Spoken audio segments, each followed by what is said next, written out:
Fala, turma bonita da nossa associação, a juventude que está nos ouvindo já há exatamente 12 semanas. Vocês são guerreiros, corajosos, hein, cara? 12 semanas aqui participando com a gente, né? Os pastores aqui falando sem parar o tempo inteiro.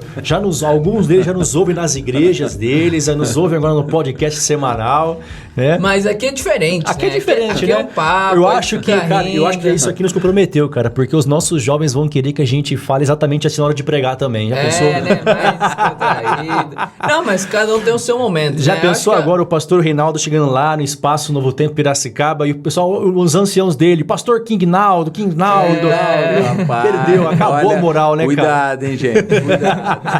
Não, mas aqui é diferente. Aqui é diferente. A gente dá vontade. Exatamente. Aqui, né? Não, e às vezes é bom, né, também ter essa desconstrução. E é pra eles verem também que nós não somos aqueles caras quadrados, né, que tá sempre só de terno e gravata. Não, mas eu acho que ele, todo mundo já sabe que ele... já conhece o King Naldo, ele já é assim, naturalmente. Ele já é. Tudo resolvido. Mas é isso aí, pessoal. Mas o meu coração é puro. Tá é pura. Muito bom. Galera, sejam todos bem-vindos a mais uma edição do nosso podcast aqui da lição da Escola Sabatina Jovem. E estamos nós novamente, eu, Ednei, Kevin, Reinaldo, reunidos para tratar dessa lição com o tema Amor e Disciplina, a penúltima lição do nosso trimestre. E aí, meus amigos, nós vamos então entrar num tema hoje bem delicado. Mas uma curiosidade aqui, vocês costumavam, quando na infância, adolescência, serem bem levados, arteiros, do tipo que aprontava e a mãe precisava castigar muitas vezes? Ele tem cara. Esse Reinaldo tem cara que aprontou muito, cara. Esse aqui, o pai dele me contou que ele amarrava aquela bombinha no rabinho da lhama e acendia, a lama saía correndo lá naquele meio do... Esse aqui tinha cara lá no Rio de Janeiro, meu amigo. Lá no Rio, subia aqueles morros lá. Subia aqueles morros. Rapaz, eu dei trabalho sempre pro meu pai e pra minha mãe, mas eu era muito assim, desligado, sabe? Eu não media consequência, eu fazia, e aí dava certo e errado, fui atropelado, caí várias vezes, e um monte de coisa já aconteceu comigo, mas que bom que Deus fez uma aliança comigo. Olha aí, que bom, né, cara? Apanhei bastante, tá? Precisou muito. Minha mãe orava. Deus me dá força para eu bater nesse menino. E o couro comia. Cara, acho que pior que apanhar é a mãe quando ora para bater em você, né, cara? Nossa. Eu não sei o que torna mais traumático numa experiência dessa, né? Cara, eu sou hiperativo, um pouco hiperativo, né? Não gosto de ficar quieto. Mas eu sempre fui bonzinho, por incrível que pareça, eu sempre fui bonzinho. Não era de arrumar briga na escola, arrumar briga fora. Nunca estourou um extintor na escola? Hã? Estourar um extintor na escola, você nunca fez isso? Nunca. Não, tô falando sério. Era hiperativo. Ele teve infância então, né? Ele não teve infância? Lógico que eu apanhei também um pouco, mas sempre fui tranquilo. Era hiperativo, tinha que fazer alguma coisa. Em casa sempre tava fazendo alguma coisa, às vezes estragava em casa... o jarro, sei lá, jogando bola, a janela, mas era tranquilo. Né?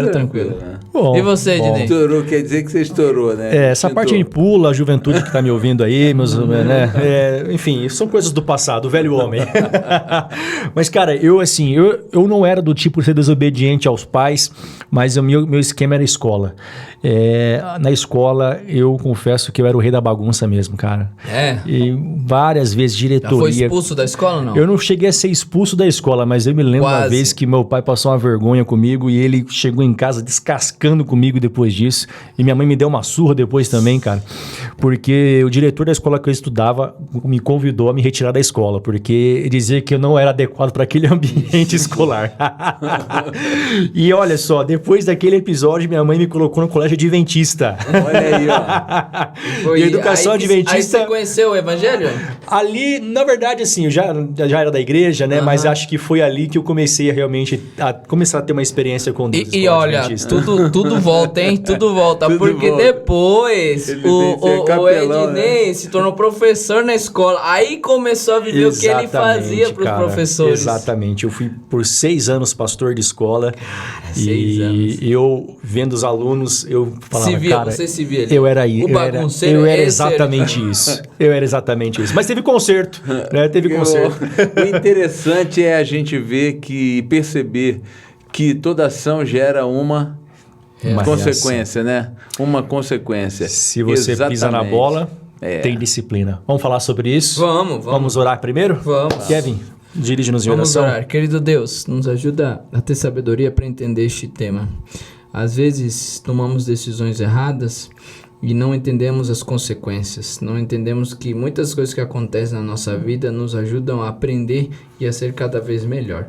Que o Senhor nos acompanhe a estudar neste momento. É isso que eu te peço, em nome do Senhor Jesus. Amém. Amém. Beleza. Reinaldo, Deus castiga? Rapaz, já logo assim, De cara, né? Não, e é uma pergunta muito interessante. A gente tem que tomar cuidado para o pessoal também não entender verdade. errado, né? Exato, porque essa acho que é uma curiosidade dos jovens também. jovens, né? Deus é. castiga porque eu fiz isso, Deus está me castigando porque eu não fiz tal coisa. E aí? Nós estamos, né, regidos por leis, né? Por exemplo, se eu pegar essa caneca aqui do Forte, boa caneca, né? Bonita caneca, se eu levantar essa caneca e soltar uma lei, a lei da gravidade vai fazer com que todos os corpos sejam atraídos para o centro da Terra, né? Então a caneca vai cair, não tem jeito, ela vai quebrar. Então é uma consequência natural, não é a ação de Deus. Deus, ele está governando o universo e permitiu que a lei da gravidade existisse. Foi ele que coordenou todas essas coisas. Mas o ato do homem levantar a caneca e soltá-la, não é Deus que está castigando, é o homem que está se contrapondo àquilo que Deus estabeleceu. Então Deus, ele é tão Deus para criar, mas ele também é tão Deus para sustentar as decisões que nós tomamos. E Deus não castiga, mas ele nos alerta, nos orienta. E as consequências nós vamos ter que arcar. Vamos ter que arcar. Eu vou um pouquinho mais pra frente, complicar a vida aí. Complica, vocês aí, coloca uma música aí de polêmica. Vamos lá. Ednei e amigo Reinaldo, a gente sabe que no Antigo Testamento Deus teve atitudes duras com o seu povo. E foram atitudes não vindas do inimigo, mas vindas do próprio Deus, né? A gente tem cenas, por exemplo, das 7 pragas. A gente tem a destruição de... Vocês estão onde ele indo? vai terminar com isso, cara? Tô com medo de onde vai terminar com isso. A gente tem a destruição de cidades com fogo. Então, o que seria isso? Essa é a pergunta. É melhor eu fazer a pergunta do que eu responder. Então, se prepara que na próxima eu pergunta vou pra você. eu tô fazendo essa pergunta porque eu imagino que as pessoas pensam nisso também, né? Algumas coisas que acontecem. O que é isso? Da onde veio isso e como explicar isso, né? Até na Bíblia, aliás, não na Bíblia exatamente, né, mas esse fato na Bíblia é conhecido no nosso meio como um estranho ato de Deus. Um Deus bom punindo pecadores. Um Deus de amor que manda destruir naquela toda uma cidade, do mais velho ao mais moço, homens e mulheres, jovens e idosos, né, e não poupar nada nem ninguém. São coisas que para nós são... às vezes inaceitáveis. É por isso até que alguns costumam dizer, né, que o Deus do Antigo Testamento não é o mesmo Deus do Novo Testamento. Porque enquanto que o Deus do Novo Testamento é aquela pessoa pacífica, paz e amor, né, que prega o amor, prega a paz entre todos, se alguém lhe está na face dele, a dele é outra face e tal, aquela coisa toda. O Deus do Velho Testamento é um Deus que dá espada, é um Deus que manda guerra, é um Deus que diz para o seu povo invadir a Canaã e aniquilar aquela cidade, tomar posse daquela terra, né, e expulsar dali os povos que habitavam. E aí, a gente não precisa ir no passado, mas indo ao futuro, quando a Bíblia fala em Apocalipse que Deus mandará para o lago de fogo e enxofre todos aqueles, né, que são ímpios, permaneceram nos seus pecados. É algo que assim a gente não consegue compreender, a gente não consegue entender, mas na verdade... tudo faz mais sentido quando nós compreendemos a santidade da natureza de Deus. Deus ele é tão santo, tão santo, tão santo que o pecado não resiste à sua presença. Lá em Romanos 1, verso 18, Paulo fala sobre a ira de Deus. E ele diz que a ira de Deus ela se manifesta do céu contra toda a impiedade e perversão humana, né, o pecado dos seres humanos. Mas sabe o que eu acho engraçado? Que Paulo não diz que é contra o homem, mas é contra o pecado, contra a impiedade humana que ele manifesta a sua ira. E o que é essa ira de Deus, segundo o apóstolo Paulo? É a reação instintiva, natural de sua natureza santa ao pecado. É como, por exemplo, eu pegar agora, né, um pote de manteiga e colocar e expô-la ao sol.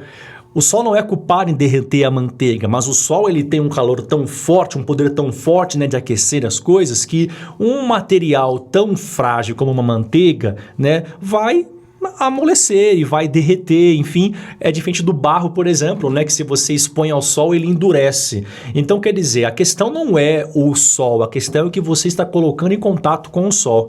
Isso me lembra até aquele fato, né, muito famoso nas escrituras, Deus endurecendo o coração de Faraó. Como assim Deus endurecendo o coração de alguém? Parece que Deus quis que Faraó pagasse pelas coisas que ele estava fazendo, né? Mas uma ideia é muito simples.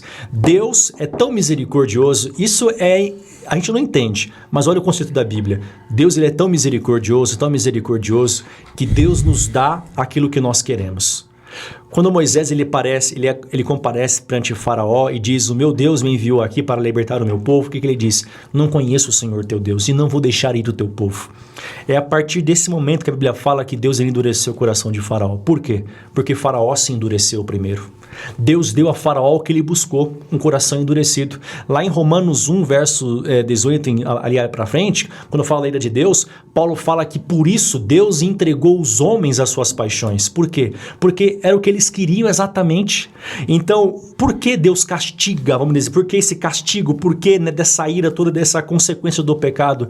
Não é Deus punindo porque ele é mau. É Deus dando ao homem aquilo que o homem quis. Não, e né? eu acho que às vezes a gente tem medo de falar da palavra maldição, ira de Deus, que é bíblico. É bíblico. É a palavra maldição, ira de Deus.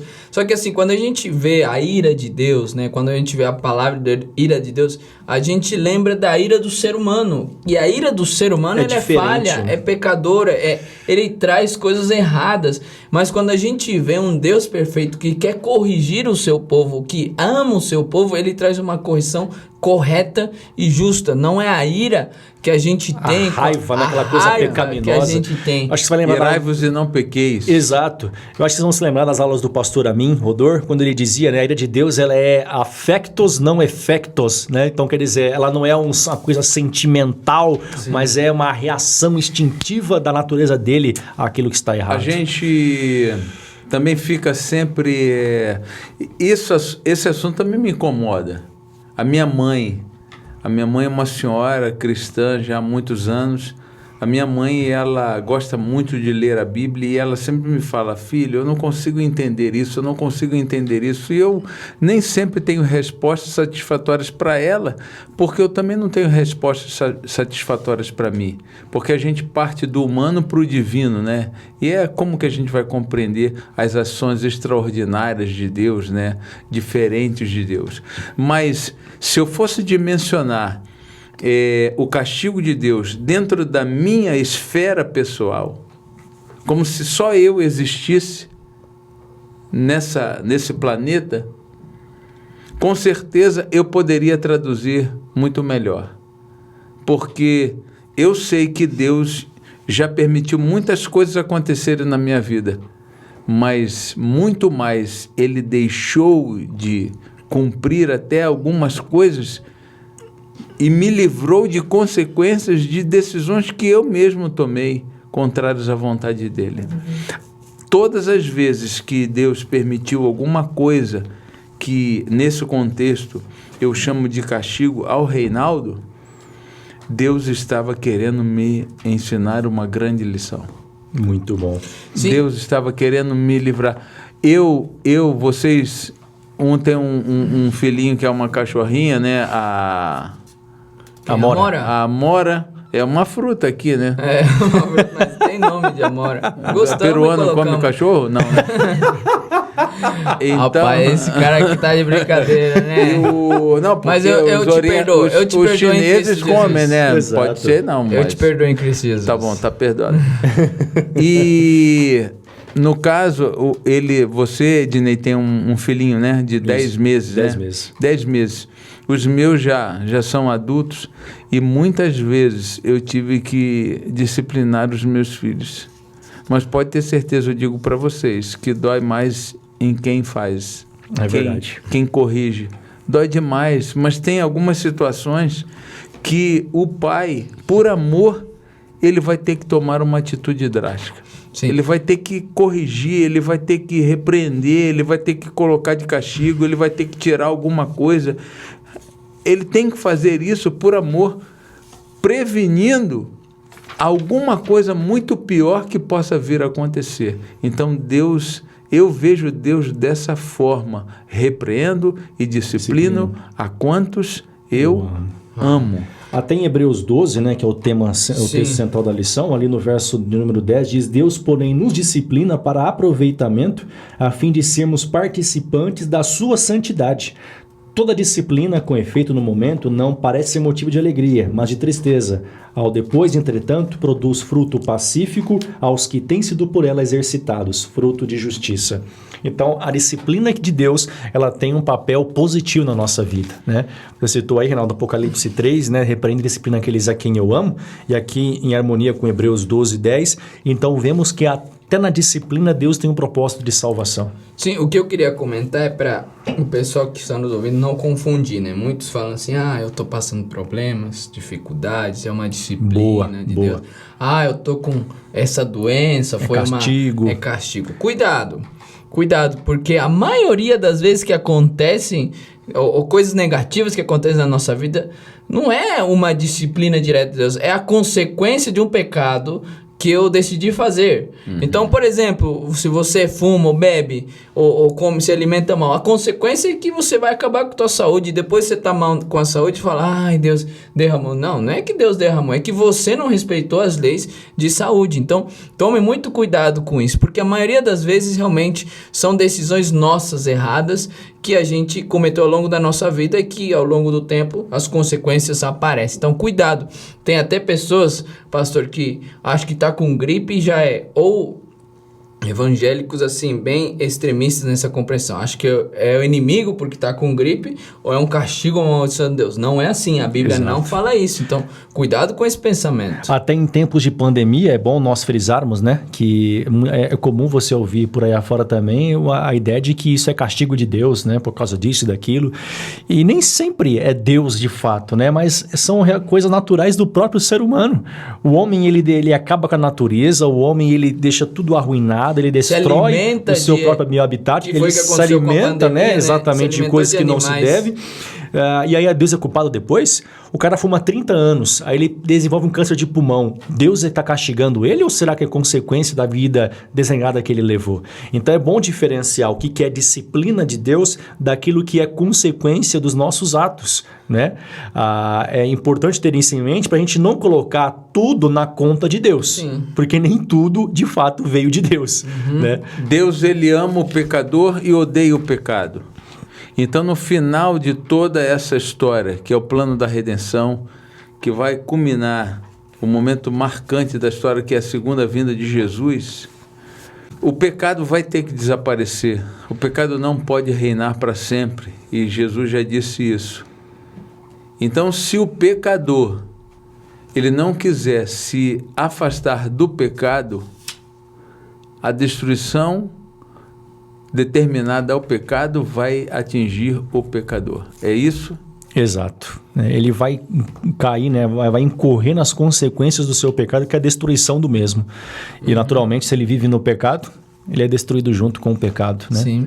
E outro ponto interessante nesta lição é entender que nem todo processo ou momento difícil que a gente passa, né, é para que a gente possa sofrer. A gente também passa por dificuldades para aprender e através disso a gente pode se tornar uma melhor pessoa. Então, às vezes a gente passa por dificuldades, às vezes consequências das nossas atitudes nos fazem sofrer, mas como a lição fala, disciplina que treina e capacita. Muitas vezes os melhores marinheiros, ou como é que eu posso falar, aquele que comanda um barco, capitão, eles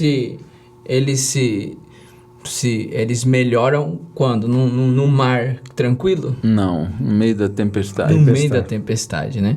Então isso é muito interessante também entender. Deus... Mar calmo nunca fez bom marinheiro, né? Diz Deus, esse tanto que eu queria falar, mas que eu tinha esquecido aí. Então Deus às vezes permite que a gente passe por algumas circunstâncias para que a gente possa melhorar o nosso caráter, melhorar talvez a nossa vida espiritual. Então isso também é muito importante nós entendermos que apesar das tempestades, outro ponto importante, Deus não abandona nunca os seus filhos. Ele sempre está com eles, né? Eu não quero participar dos flagelos, né, que vão acontecer nesse mundo. Só existe uma única possibilidade, né? A gente viver com Cristo. Eu uma vez fui visitar um irmão da igreja que estava com câncer terminal. E é difícil, né? Algumas situações para nós é bem complicada, porque a gente...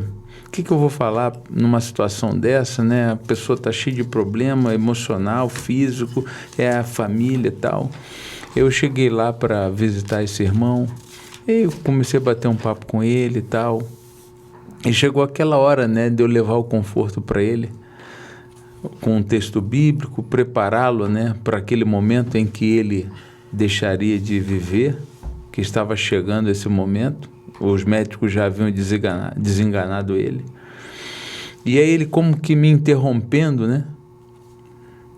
Porque ele percebeu que, na verdade, eu não conseguia traduzir exatamente aquilo para ele, e que eu tinha também o meu conflito por causa disso. Ele chegou e falou assim: pastor, deixa eu te contar uma história. Ele falou assim: olha, eu trabalhei muitos anos como colportor, que é um vendedor de livros, né? E sempre foi muito difícil, mas com esse dinheiro que eu sustentei a minha família, que eu formei os meus filhos, pastor, eu estou muito doente, eu sei que eu vou morrer. Nossa. Mas eu quero dizer que eu não levo nada dessa vida, pastor. Nada disso me perturba. A minha doença, nada disso me perturba. A única coisa que eu vou levar no dia da minha morte é a certeza da minha salvação. Rapaz, eu fui ali para confortar o homem, eu que saí dali confortado. A maneira de encarar o sofrimento, a tragédia, o momento de dor, para quem tem Jesus, é completamente diferente. Não é um castigo, não é uma permissão, no máximo uma permissão.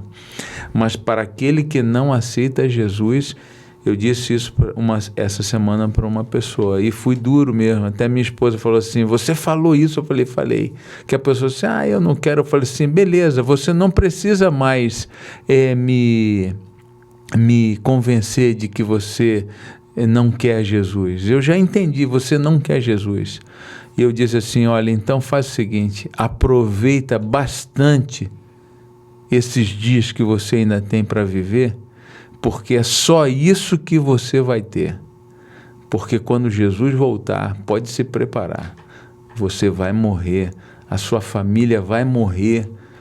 Você está tomando uma decisão pela sua filhinha, ela vai morrer também. As consequências da sua decisão. Então, não adianta. Se a gente não quer fazer uma aliança com Ele, como Ele quer fazer conosco, as consequências vão vir. Não tem jeito. Sim. E assim, eu também entendo que quando a gente tem um conhecimento amplo, nós também temos responsabilidades. E às vezes, a gente fala: porque tem que disciplinar uma pessoa ou não. Às vezes é necessário passar por isso, né? Para que a gente possa entender como nós somos responsáveis das nossas atitudes. Porque é muito fácil eu fazer de errado o tempo todo, depois não. Nossas decisões têm consequências. Então, tomem cuidado com isso. Às vezes a disciplina ela é muito importante para que eu possa acordar que eu tenho responsabilidades como líder, como pessoa que crê em Cristo Jesus, e eu preciso passar por esse processo para poder muitas vezes acordar né? Entender que é importante passar por isso para melhorar e ter um melhor entendimento de Deus, né? No livro O Maior Discurso de Cristo, Ellen White traz uma citação dizendo: as provações da vida são agentes de Deus para remover de nosso caráter impurezas e asperezas. Doloroso é o processo de cortar, endireitar, burilar, lustrar, polir.